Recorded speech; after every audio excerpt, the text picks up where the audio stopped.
A comment really hit me this week. Someone said something about aggressive rest. And at first I thought, what in the motivational raccoon nonsense is aggressive rest? But then I sat with it for a minute and I thought, actually, that might be exactly what I need. Because with Parkinson's, rest can feel like quitting. Stopping can feel like losing. And sitting down can feel like Parkinson's won that round. But maybe we've been looking at it all wrong. Maybe that 15-minute pause is not quitting. Maybe it's a pit stop. Maybe it's pulling over before the wheels fall off halfway down the road. And I'll tell you right now, I am learning this the hard way. Because apparently Parkinson's keeps giving me the same lesson, just with worse customer service. Anyway, welcome to Bryce Unplugged. It's Saturday, so this is part of the week where we keep it simple. No big medical lectures, no fancy structured studio, no PowerPoint goblins, but just real talk about Parkinson's. And today I want to talk to you about something I think a lot of us need permission to do, and that's stop. Not forever, not because we're giving up, not because we're weak, but because sometimes with Parkinson's, stopping early is the thing that keeps the whole day from falling apart. And stay with me because near the end of this, I want to give you the sentence that I'm trying to learn myself. You don't have to earn rest by destroying yourself first. But before we go any further, drop pit stop in the comments if this is something you struggle with too. Because I have a feeling a lot of us are driving around with the gas light on, pretending we're fine, while the engine is coughing up in 3 different languages. Now, let me be honest. I am not naturally good at stopping. I'm better at pushing. I'm better at pretending. I'm better at saying, no, I'm good, when every part of my body is blinking red like a 1998 minivan dashboard. I'm better at trying to finish the thing. I'm better at trying to record the thing, answer the message, show up for the thing, smile through the thing. And then later, I wonder why I feel like my nervous system got dragged behind a shopping cart. And I don't think I'm alone in that. And if I'm not, hit me too in the comments. Because a lot of us with Parkinson's become professional pushers, not because we're trying to be heroes, and not because we're trying to impress anybody, but because we don't want to lose more than Parkinson's has already taken. We don't want to cancel. We don't want to disappoint people. We don't want to become that person who always has the rest, always has to adjust, and always has to explain. So we push. And sometimes we call it determination. Sometimes we call it positive. Some of us call it discipline. But sometimes, if we're honest, it's fear wearing a nice jacket. Fear that if we stop, we'll never start again. Or fear that if we rest, people will think we're lazy. Or fear that if we say we can't do it right now, then Parkinson's wins. And I hate giving Parkinson's any win. Parkinson's already takes enough. It doesn't need a complimentary fruit basket. But here's what I'm starting to understand. Stopping is not always Parkinson winning. Sometimes stopping is how we keep Parkinson's from taking the whole day. You know that moment when you can feel that your body's starting to shift? Maybe stiffness starts creeping in. Maybe fatigue shows up. Maybe that brain frog rolls in with luggage.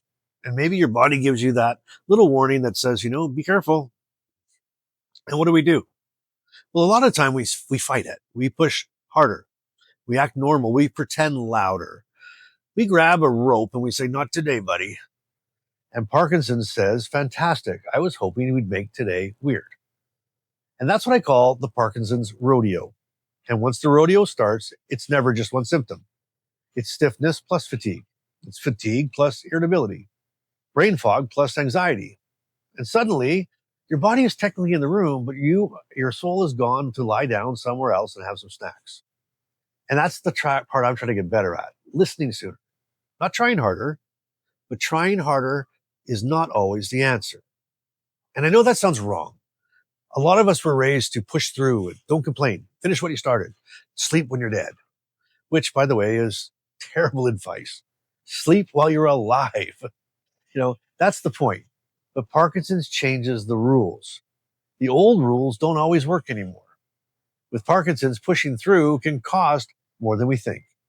And sometimes the wise move is not to fight the flare. Sometimes the wise move is to pull over before the rodeo starts. And so that's why I really like this phrase now, aggressive rest. At first, it sounds ridiculous, like something the fitness influencer would yell at you while holding a smoothie, but I think it's brilliant because aggressive rest is not passive. It's not lazy. It's not giving up. It's active, strategic.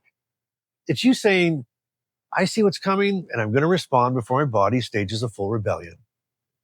Aggressive rest might be 15 minutes in a quiet room, or it might be sitting in a car before walking into an event, or maybe lying down before you're completely wrecked.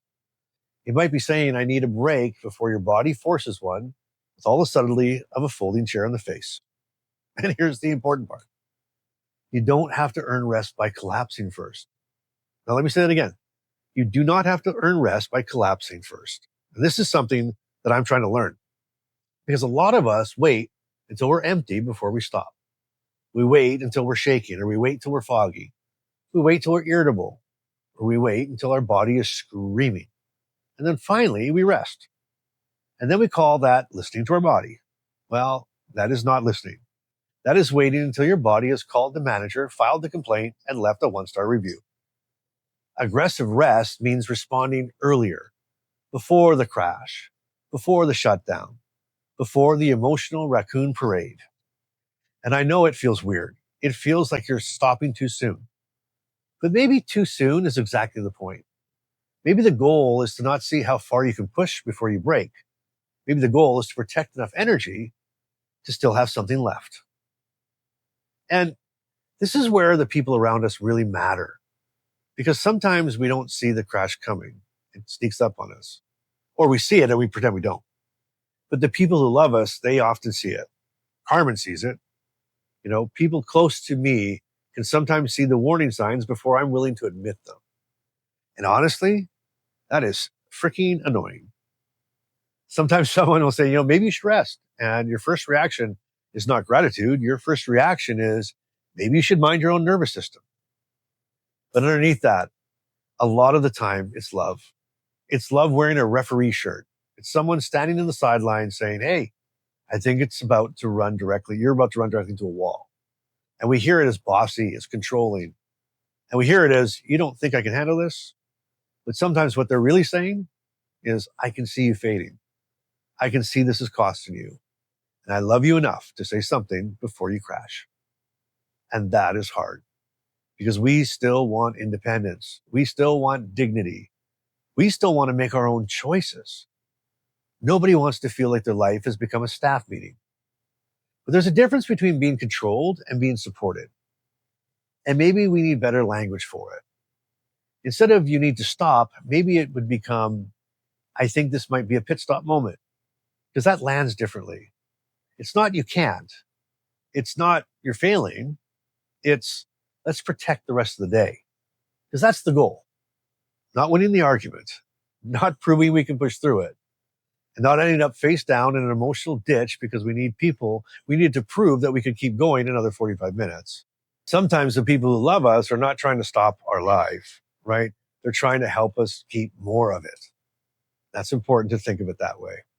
So, what does a pit stop look like? It doesn't have to be dramatic. It doesn't have to be a full spa day.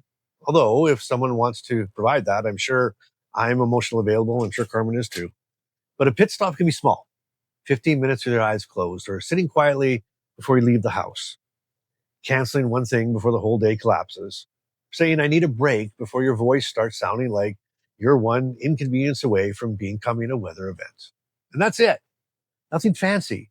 No linen outfit required. It's just a decision to stop before your body makes that decision for you. Because rest is not what happens after you fail. Rest is part of how you keep going.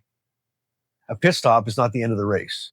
It's the thing that helps you finish without the tires flying into the grandstand. And some of us need to stop treating rest like punishment. Rest is not punishment. Rest is maintenance. And if you live with Parkinson's, then maintenance matters. You wouldn't drive a car forever with the check engine light on, would you? Okay, some of you probably would. Some of us absolutely have done that before, but let's keep going. Eventually, that car has opinions, and so does your body. So, here's my challenge for you today. What is one pit stop that you can give yourself? Not someday. I'm not talking about down the road. Not in theory. Let's not just talk about it, but today. Maybe it's 15 minutes after lunch. Maybe resting before the company comes over. Maybe it's saying no to one thing. Maybe it's asking someone you trust to remind you when it looks like you're fading. And if you have someone in your life who wears the referee shirt, someone who lovingly calls timeout when you're about to push too far, tell me about them. Drop pit stop in the comments if you needed this reminder, or drop referee if someone in your life helps you see the crash before you admit it. And if you're a person who does that for someone else, drop it too. Because care partners, spouses, kids, friends, they need language for this as well. They're not always trying to control us. Sometimes they're trying to keep the wheels from flying off. And yes, sometimes they need to say it better. And yes, sometimes we need to hear it better. Both can be true. Look at us being all mature. Gross. Anyway, if you're watching this and you're tired, not regular tired, but Parkinson's tired, I want you to hear me clearly. You have permission to stop. You have permission to sit down. You have permission to leave early. You have permission to rest before the crash.